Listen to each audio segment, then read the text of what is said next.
Zoria Age of Shattering is a CRPG made by 3 people. That's gonna color part of its story, part of its reaction, and undeniably part of the reaction to its reaction. Some people are gonna want this thing to be measured by a smaller yardstick. I get it. I'm not uncharitable to small games with big problems. Comes with the territory of reviewing in this weight category. The littlest indies are the lifeblood of this channel. I try my best to be honest without being cruel, but also give these games the respect of my candid thoughts rather than just patting them on the head because they're small. If I wore kitty gloves, this stops being an indie review channel and starts being an indie promotion channel. I never want to produce a video that discourages any would-be small or solo devs from reaching for the stars. Look, I love my polished little roguelikes, but they aren't exactly in short supply. Some of the most memorable indies I've played are ill-advised and over-ambitious, but I'm willing to trade a little polish if it enables the devs to stretch their legs and do something cool. The problem with Zoria is that it doesn't make that trade, so you get something undeniably unpolished but without anything cool, or memorable, or interesting to latch onto. Not in its gameplay, not in its setting, not in its tone, not in its story. I'm on the other side of almost 30 hours with an experience that looked and played like a rough early alpha, but there's basically no wheat for all of that chaff. It's a bog-standard CRPG in a very substandard package. Disclaimer, all that preamble is to say that I can't do my usual balanced review for this one because Zoria isn't giving me anything to counterweight the criticism with.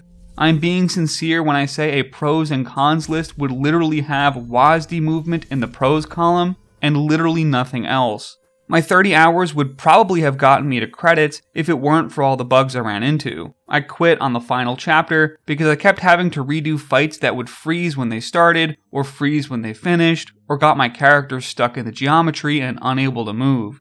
Zoria wastes a lot of your time, and honestly, it doesn't need the bugs to do that. That's probably our first problem. Zoria has a big quantity versus quality problem. It doesn't go the space wreck route of a small but dense CRPG, but instead tries for the sprawling, multi-chapter, continent-spanning epic style of CRPG. It even copies the bad-based management minigame all the professional RPGs screw up too. Most of the time you'll be alternating between fetch quests and combat, both of which come at you with the intensity of a fire hose. Your first moments with Zoria, after picking your class, will involve a tutorial that inundates you with pop-ups before you've even started moving. Your first quest is to gather some items within the starting room and get you used to the act of looting stuff. It's almost unreal the quantity of items that get thrown at you. I mean, look at my inventory after 15 minutes of play. The game drops like 3 to 4 uncommon or rare pieces after every fight, and you're basically getting a fight like every 30 seconds. If you've played the first fight in Zoria, you've played all of them. You walk up to a group of mobs standing randomly in the open. The fight ensues where you turn-based hit your opponents till they're at 0, then you walk forward like 2 feet, and there's more mobs, and you do the same thing in the same place. Everyone is just inelegantly sprawled out. There's basically like no encounter design. You might as well be fighting everyone in a void. The economy is completely nonsensical. I had 10,000 gold by the time I reached the first real town, and the most expensive, powerful items that most of the merchants in the game sell are like 250 gold. The entire currency is basically invalid for the whole game, and I didn't even need to think about it. By the way, there's no sell all button, so even though you'll frequently go back to town with all 280 of your inventory slots filled, you have to click on them all individually to sell them. The build options are, at most, picking between 1 or 2 abilities at any given time on the skill tree. Every single line of dialogue is just someone dryly describing stuff at you with no personality. The underbaked aesthetic and word software font choice just doesn't help sell the illusion that you're in a fantasy world. You're firmly aware that this is a product in front of you, whose limitations are made manifest every time you touch it, even when it's not breaking. That makes it extra tough when it tries to make you care about Dag Marister or whatever unremarkable fantasy location is having whatever unremarkable fantasy problem with whatever unremarkable fantasy character and their unremarkable fantasy motive.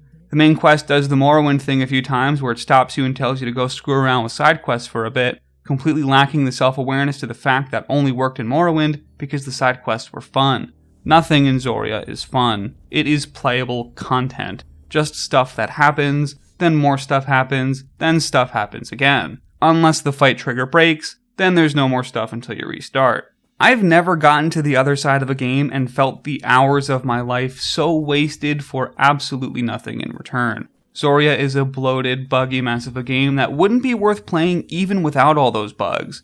Enduring it is a painful slog. Zoria's ratio of minutes to meaningful play would be lopsided even if the game was 30 seconds long. And at 30 hours long, it's a crime. If you've got 30 hours to spare and are looking to play some ambitious RPGs by small teams, I've got you covered. Brigand Oaxaca is an immersive sim set in post-apocalypse Mexico. By the time you're done with the first chapter, you'll be picking sides in a conflict over Oaxaca's literal banana republic, and the decisions you make manifest both in story outcomes but also gameplay ones. It's unapologetically old school in the way it's okay with locking entire items or systems away from certain types of builds. And aside from a steep difficulty increase in the final act, it's always pretty fair thanks to some enemy respawn rules that work in your favor.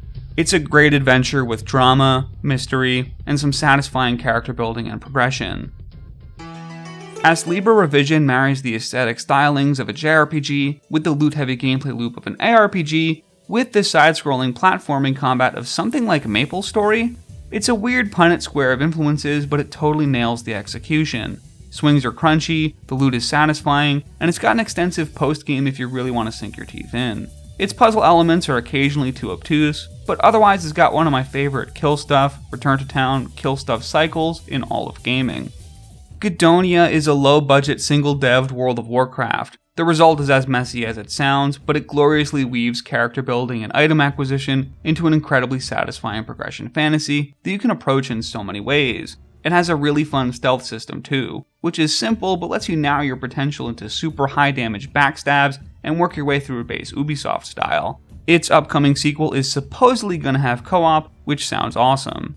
If you're coming across this channel for the first time, I promise you that my other videos aren't just a list of grievances. Zoria was a rare outlier whose alternation between outright brokenness and complete dullness just broke my brain, and not walking away with a single positive experience just made the writing process impossible.